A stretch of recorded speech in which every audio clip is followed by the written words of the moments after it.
Yeah, we are here live at the expo and we are still looking at some of these cars and you know I like to go fast, I like to go really fast, and this is very impressive right here.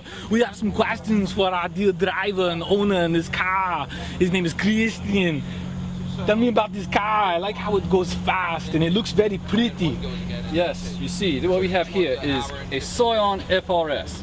And as you can tell from this very high performance setup here, it has a very elaborate cold air intake that sucks air from it. That is awesome. And then it sucks it all the way through here through some type of heat exchanger or through a compressor with a heavy duty relief valve just to make sure that this car is getting the coldest, densest air to fill this flat 4 boxer engine. And then it goes boom. That is wonderful how fast it goes, and we are like, wonderful. Suck, squeeze, bang, blow, baby. Wow, that is wonderful.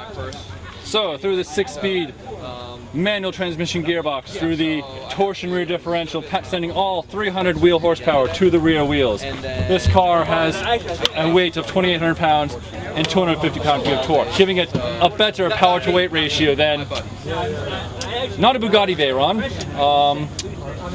probably most Porsches. So it's a very poor man's front engine Porsche Panamera. Wow, that is wonderful. Hopefully we'll get to see the inside of this car and be like, wow. Because you know, like my friend Ricky Bobby always says, if you're not first, you're last. And if you're last, you're not known. That is wonderful.